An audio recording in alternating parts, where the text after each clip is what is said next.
give a warm welcome to Leah Petty, who's come from the Occupy Wall Street movement.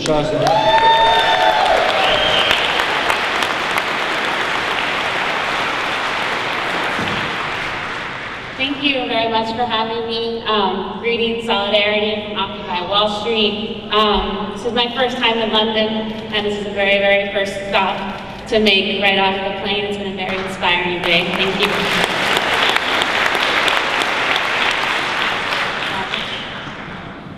So the last 2 months, on Thursday, we celebrated the 2-month birthday of Occupy Wall Street, and I would say that the past 2 months has done more for the confidence and combativity of the working class than the past 2 decades have in the United States. What started as a movement on September 17th of a couple hundred people, I was there the first day, hoping, praying that it would last more than a week. In the back of my head, I didn't think it was going to, and I'm very glad that I was wrong. For many people who have experienced, people who have spoken about this, have experienced many struggles in their life. I know that I'm young, but have always ended in defeat, have only lasted a couple of weeks, if not a couple of days, are experiencing something now that will never be shaken from them. For my generation, movements of such scale that I'm witnessing in the United States, where literally hundreds of cities have been occupied in places I didn't actually know existed in the United States. These are something that my generation has only read about in history books, heard about in other countries. For the past year, we've witnessed massive uprisings throughout the Middle East, throughout Europe, and taking great inspiration. But again and again, it's always been the question in my country is that, will it ever happen here? Can it ever happen here? And for my history as an activist, that's been the question that's plagued our movement. It's just a sense that it could never happen in the United States. The past 2 months has transformed everyone that has taken part in it. You cannot turn on the evening news without a discussion about class, without a discussion about the 99%, without a discussion about Wall Street and the banks, and having the media attempt to explain why so many people, why 72% of New Yorkers support Occupy Wall Street. They're forced to have to explain this to the masses of people that are watching every night. Everyone's talking about Occupy Wall Street over dinner, in their workplaces, on the streets. This has never happened in my lifetime. It is a common language. It's given our class a voice. The democracy that's sort of inherent in the Occupy movement has meant that anyone can come down to Occupy Wall Street and feel like they had a voice. People who have never felt like they've had a voice in their entire life coming down and being able to do mic checks, the people's mics, speaking about their experience and knowing that there's an audience of people there listening. I think the slogan was quite simple, right? We are the 99%, and I think that it seems so simple yet connected and caught on so fast, and I think it's broken people out of a real serious sense of isolation and alienation that has divided our movement for far too long. So the idea of we are the 99% and they are the 1% has both sort of provided a sense of unity amongst people, a sense of solidarity amongst people, and it's also provided a target, Wall Street. The 1%, people who rule the world, people who have never given us a shot at a decent life, and it's united people against a common target. And I think that it's helped tremendously in sort of giving our movement, some direction. We got a lot of criticisms about not having a clear target or a clear demand. And I think if you talk to anyone down there, they had some demands, certainly, that they wanted from this movement. I'm part of the labor committee of Occupy Wall Street, a member of the teachers union. And we started the labor committee of Occupy Wall Street initially to sort of provide material support for the occupiers who were sleeping there every night. There are a number of union headquarters that are downtown Manhattan, who provided anything from sleeping bags to tents to money to food to storage space to meeting space. So the labor committee sort of began as a place to kind of provide material support to the occupation, but it transformed quite quickly to having a very different impact, which is sort of using the inspiration of the Occupy movement to transform labor battles in the city. We set up a union table down at Occupy Wall Street where rank and file members staffed all day long. Occupy Wall Street was like the encampment itself became sort of the entry point for thousands of working class New Yorkers to come and get organized, many for the first time. Many came who were on their protest for the first time. So we set up a union table to build the labor committee and started holding weekly meetings of 50 people representing dozens of different unions. Most people have never sat in the same room together. The kind of networking that's happening at this conference today is something we're trying to recreate in the labor committee of Occupy Wall Street. And our goal is to bring the Occupy movement into the workplace, to bring the Occupy movement into our schools, and to bring the Occupy movement into our communities. Since the very beginning, the 1% and the police forces that serve and protect them have done everything possible to get rid of us. We are literally an eyesore for bankers on their way to work. We're a black eye to the 1% who have ruled without any kind of real resistance for quite some time.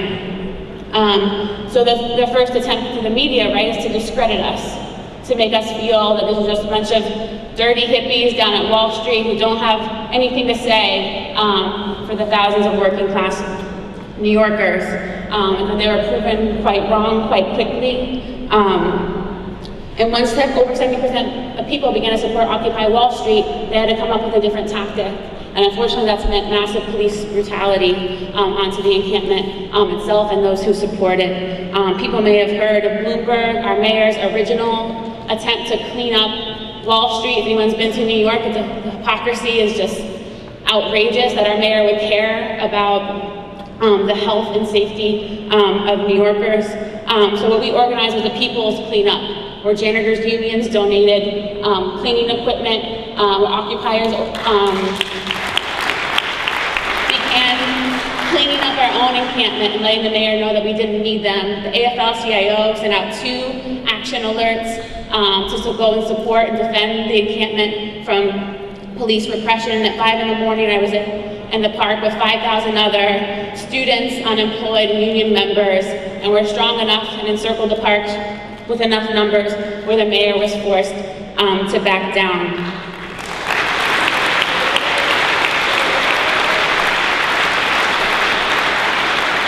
So the police repression initially had only served to embolden the occupation movement. People may have heard in Oakland, California, as they attempted to evict that occupation, thousands gathered after the police actually critically injured an Iraq War veteran. And that occupation, instead of backing down, organized a General Assembly of thousands that voted for a general strike in Oakland. Never in my life have I sort of witnessed an actual attempt at a general strike with real legs, and what that ended up meaning is that 15,000 occupiers and activists marched to the Port of Oakland to shut that port down. And I'll end with this. I think that people may have heard that our occupation was evicted. It's unrecognizable if you go down to Zuccotti Park. It's crystal clean. They have their lights. They have their nice trees. It's perfect for any tourist that wants to go there now. And they think what our new slogan is. They did evict us, and I think that they won a short-term victory against the occupation movement. But 2 days later, we came back with a slogan, which is that you can't evict an idea whose time has come. And I think for a lot of people in my country, people are feeling that they've come far too long without a real fight back. And so 2 days later, after the eviction, 35,000 people marched in New York City to defend the movement. Thousands tried to stop the New York Stock Exchange from opening. Bankers were given a special number to figure out how to get to work if they were confronted with an occupation. There were subway occupations leading down to Foley Square from all the poor and working class communities throughout New York City, and we converged in Foley Square, where we were too big to even fit, and marched over the Brooklyn Bridge together. There are big questions facing our movement, and I promise I'll end here. But there are real questions facing our movement that we'll have to confront. What will a movement look like without a physical encampment? How do we take on police repression? How can we get labor back on board to actually defend or reoccupy the park? and how do we expand the movement, deepen the movement into the schools and workplace. And I think our next step has to be to escalate, and it's been incredibly inspiring to be here, because you guys are organizing for a general strike, and I think a general strike in the United States is a long time coming, so thank you.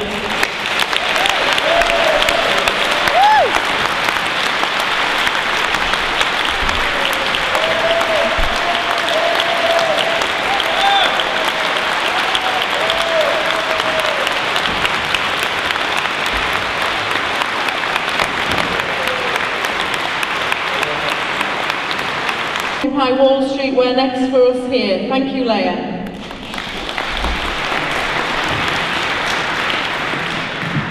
Greetings and solidarity from Occupy Wall Street. It's been a real inspiration to be here with you today. As people may have heard, in the middle of the night on Tuesday night, hundreds of cops in riot gear conducted a military-style raid onto our camp, ripped up dozens of tents, threw away 5,000 books, threw everyone's belongings into sanitation trucks, and took them away. My advice to you, don't let that happen here.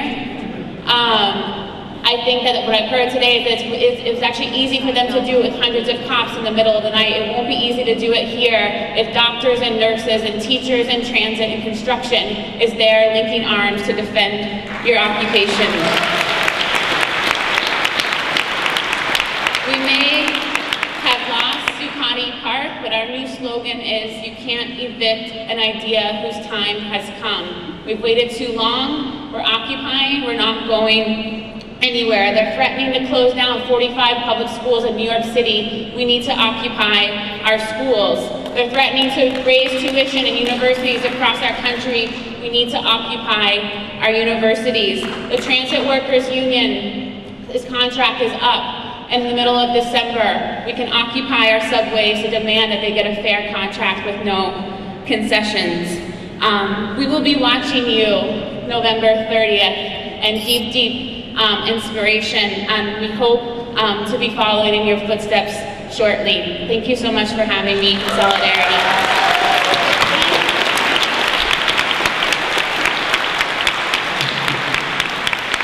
Can I teach you guys a chant from Occupy Wall Street? Okay, this is my favorite new chant. So at Occupy Wall Street, we were denied amplification permit, so we had to develop what's called the human microphone, where you say something, people have to repeat it in order for everyone to repeat it. So I'm kind of cheating a little bit because I have a microphone. Don't tell anyone. So you're just going to repeat after me. I